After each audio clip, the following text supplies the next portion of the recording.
संध्या एक सरकारी स्कूल में टीचर थी। उसको हर साल जो भी क्लास मिलती वो उस पर इतना अत्याचार करती कि बच्चे बेचारे कानों को हाथ लगाते, मगर प्रिंसिपल के रिश्तेदार होने के कारण कोई उसकी शिकायत न लगाता। एक रोज उसने अपने ऑफिस में बच्चों को टेस्ट वापस करने के लिए बारी बारी बुलाया। पहले एक स्टूडेंट को बुलाया। अबे रोहन, इधर दफा हो। ये टेस्ट में क्या गुल खिला रखी है? 10 में से 4 नंबर लेकर क्या साबित करना चाहता है? स्कूल में मेरी साख खराब करेगा? ऐसा मैं होने नहीं दूंगी। नहीं टीचर जी, मैंने तो टेस्ट अच्छा दिया था। मैंने अपने जवाब बाद में बुक से भी मिलाए थे, सब ठीक थे। फिर कैसे मेरे 4 नंबर आए हैं? मेरा दिमाग खराब था जो 4 नंबर दिए हैं। मुझे तुझसे दुश्मनी जो निभानी थी, इस कारण 4 नंबर लिए हैं। क्या बिगाड़ लेगा मेरा अब तू? चल जाकर सीट पर बैठ जा। राधा, ये पकड़ अपना टेस्ट। तूने भी कोई मार का नहीं मारा है। 6 नंबरों से तुझे मैं फेल ही समझती हूँ। कल तू अपने माता पिता को लेकर आना, मैं उनसे बात करूँगी। टीचर जी, मेरा टेस्ट भी अच्छा हुआ था। मेरे 6 नंबर बहुत कम है। मैंने तो सारे सवाल लिखे थे। हाँ भाई हाँ, मैं ही नालायक हूँ। ऐसा करो, तुम टीचर बन जाओ और मुझे पढ़ाओ कि टेस्ट कैसे चेक करते हैं। पकड़ो ये टेस्ट और जाकर अपनी सीट पर बैठो।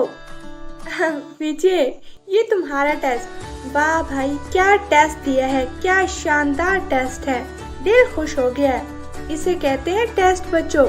10 में से पूरे 10 नंबर लिए हैं। मगर टीचर जी, विजय ने तो टेस्ट में कुछ लिखा ही नहीं है, फिर कैसे इसके पूरे नंबर बनते हैं? तूने टेस्ट चेक किया या मैंने? टीचर तू है या मैं हूँ? चल चल जा, ज्यादा मेरा सर न खा। धन्यवाद टीचर जी, आपकी इन्हीं मेहरबानियों के कारण मैं इस साल भी टॉप करूँगा। हाँ हाँ, क्यों नहीं। तुम जैसा संस्कारी स्टूडेंट होना तो हर किसी के बस की बात नहीं है। तुम अपने पिता से कहना मुझसे मिलकर जाएं। आखिर जीत पर उनकी मुबारकबाद तो बनती है ना।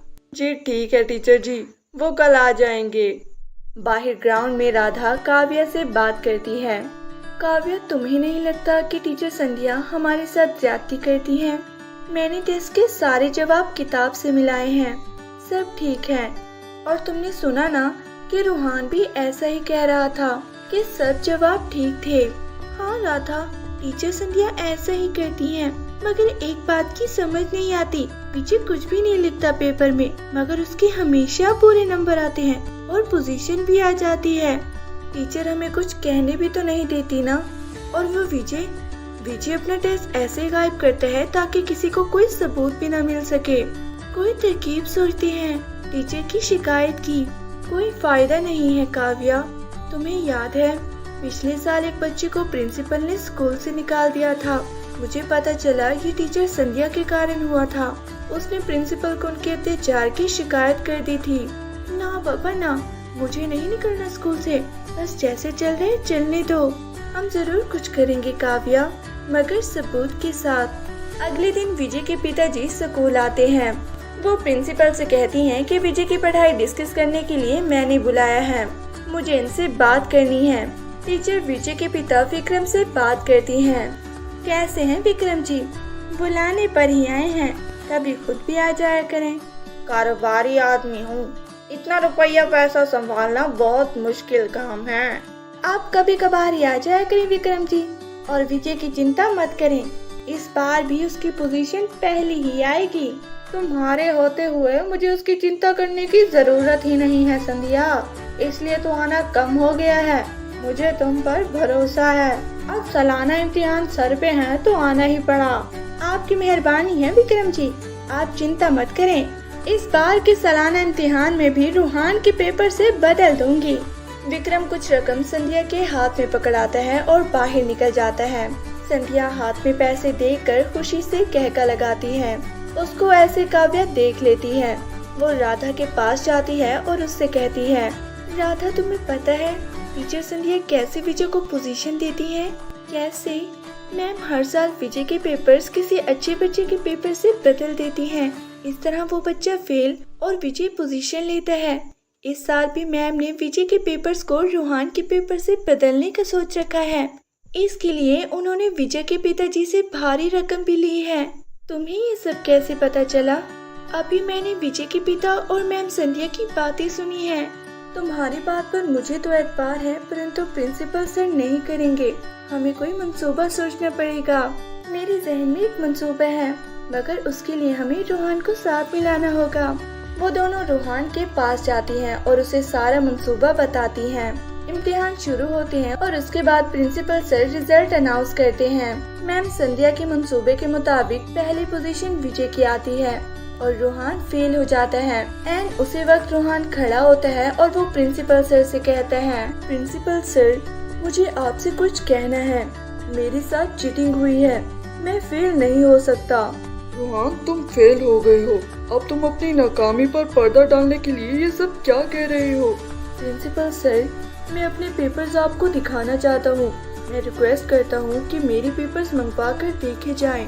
मैं टीचर संध्या के कारण फेल हुआ हूँ। ये तुम क्या कह रही हो रोहान? मैं तुम्हें क्यों फेल करूँगी? तुमने पेपर्स में कुछ लिखा ही नहीं था, और वैसे भी पेपर तो मैंने चेक ही नहीं किए। ऐसा कैसे हो सकता है? पेपर बनाता कोई और है और चेक भी कोई दूसरे टीचर करते हैं। फिर कैसे संध्या मैम कुछ कर सकती हैं? ये उन पर इल्जाम है। जी प्रिंसिपल सर, ये मुझ पर इल्जाम है। मैं विनती करता हूँ सर कि मेरे पेपर और विजय के पेपर्स मंगवा दें।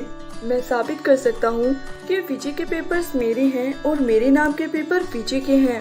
जी सर, मैंने संध्या मैम और विजय के पिताजी की बातें सुनी थी।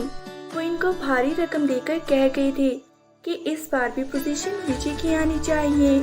नहीं सर, ये झूठ बोल रही हैं। मैंने उन्हें बस विजय की कारकर्दगी बताने के लिए बुलाया था। प्रिंसिपल पेपर्स मंगवाता है। रोहान विजय के पेपर्स के हर कोने पर छोटा सा लिखा अपना नाम दिखाता है, जो उसने काव्या और राधा के साथ मंसूबे के बाद लिखा था।